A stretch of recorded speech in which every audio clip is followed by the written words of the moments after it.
Alors, je voudrais revenir sur la formule judaïque du Baruch atah Adonai Eloheinu melech haolam, et puis surtout le Shema Israël, Adonai Eloheinu Adonai Echad. Alors, c'est-à-dire que c'est une formule sur laquelle il faut réfléchir. D'abord, je remarquerai une chose très intéressante, à savoir que le tétragramme n'est jamais prononcé dans ces histoires-là. Il est écrit, mais il n'est pas prononcé. Donc il y a une tradition orale qui remplace Yahvé, ou Jéhovah, comme on voudra, enfin Yud He Vav He, par Adonai, qui est un pluriel, alors que Yahvé est un singulier. Bon. Donc, Eloheinu Adonai, Adonai Eloheinu, ça veut dire nos seigneurs, nos dieux. Bon. Bon. Et alors qu'il ne fasse qu'un, c'est une forme de monothéisme qui dit, voilà, cette diversité de nos dieux, eh bien, ils ne font qu'un. Voilà, ils ne sont qu'un. Ils se rassemblent, ils se réunissent, etc. Bon, ça va pas tellement loin. Donc le Echad ici, c'est le passage du pluriel au singulier. Donc dire que dès le départ, il y a une singularité, c'est une absurdité. Au contraire, il y a une pluralité, et puis cette pluralité, on va dire qu'elle fait une unité, qu'elle forme une unité. Comme la France est un ensemble unitaire, mais à partir de composantes diverses, dont on sait très bien historiquement il en a été ainsi, etc. etc. L'Union européenne, c'est une unité qui est le résultat d'une diversité. Le Royaume-Uni, c'est la même chose, etc. etc. Bon, donc sur ce point, il n'y a pas de problème.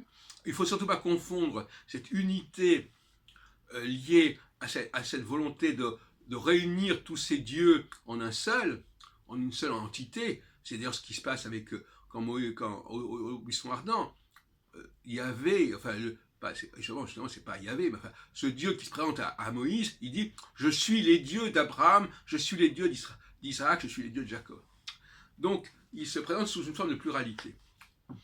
Et il ne faut pas confondre cette unité qui est le résultat d'un rassemblement avec l'unité du principe premier, du principe unitaire, du premier mobile, du premier moteur, qu'on retrouve dans l'expression dans le premier chapitre du livre de la Genèse.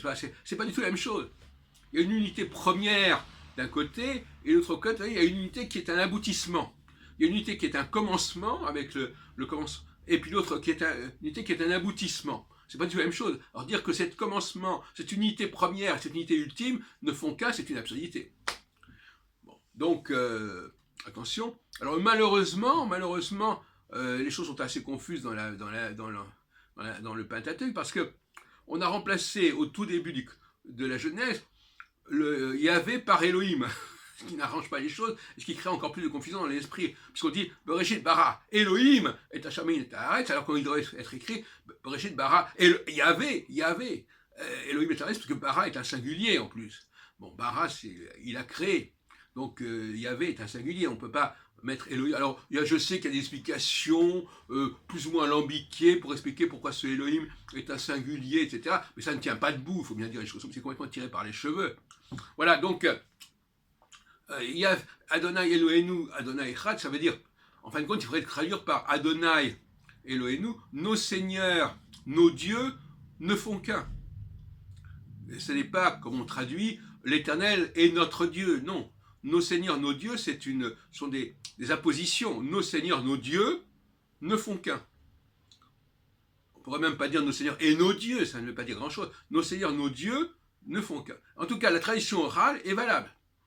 Par contre, ce qui ne va pas, c'est quand dans les bénédictions, on vient de faire les bénédictions récemment sur le Toubishvat, sur le nouvel an des arbres, à Ilanim, eh bien, on n'a pas le droit de dire Melech Haolam.